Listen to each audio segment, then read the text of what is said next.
আমি সব ধরনের মন্দ কাজকে নিষিদ্ধ করি, সব শেষে আমি সীমা লঙ্ঘনকে তোমাদের জন্য নিষিদ্ধ করি। নিষিদ্ধ করেছেন কয়টা জিনিস? এক নম্বরে অশ্লীলতা, দুই নম্বরে মুনকার তথা সব মন্দ কাজ, তিন নম্বরে আল বাগি সীমা লঙ্ঘন, ক্রসিং দ্য লিমিট। সীমা লঙ্ঘন করা ভালো না। We all should know our limits. চিল্লায় বলেন ঠিক কিনা? একই আয়াতে আল্লাহ বললেন, কুল ইন্নামা হাররামা রাব্বিয়াল ফাওয়াহিশা মা যাহারা মিনহা ওয়া মা বাতানা ওয়াল ইসমা ওয়াল বাগিয়া বিগাইরিল হক। অন্যায় ভাবে যে অবাধ্য হয়, যে সীমা লঙ্ঘন করে, তাদেরকেও আমি এটা হারাম করে দিলাম। সীমা লঙ্ঘন করা হারাম। আল্লাহ বারবার আমাদেরকে ওয়ার্নিং দেয়। যখন আমরা থামি না তখন আল্লাহ ধরে, আর যখন ধরে তখন ছাড়ে না।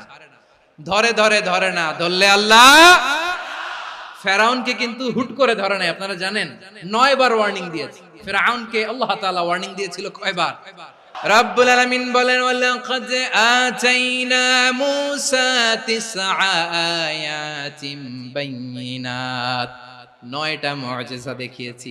1 2 3 বারবার এইভাবে রিমাইন্ডার, ওইভাবে রিমাইন্ডার, এইভাবে নসিহত, ওইভাবে দাওয়া। ফাকুলা লাহু কাওলান লাইয়িনা, নরম করে বলো, সফট করে বলো।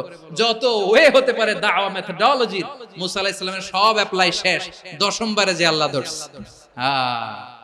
10ম বারে যে ধরেছে। এজন্য আল্লাহ বলেন, আমি সীমা লঙ্ঘনকে পছন্দ করি না। কোরআনের অন্য আয়াতে বাগীকে বলা হয়েছে আল ইতিদা। সীমা লঙ্ঘন যারা করে তাদেরকে আল্লাহ বলেছেন মুতাদিন।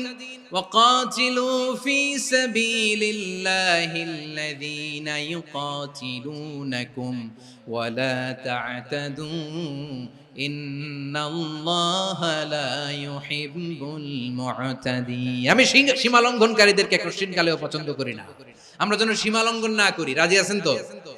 যে কোনো ক্ষেত্রে ইবাদতে যেন সীমা লঙ্ঘন না করি।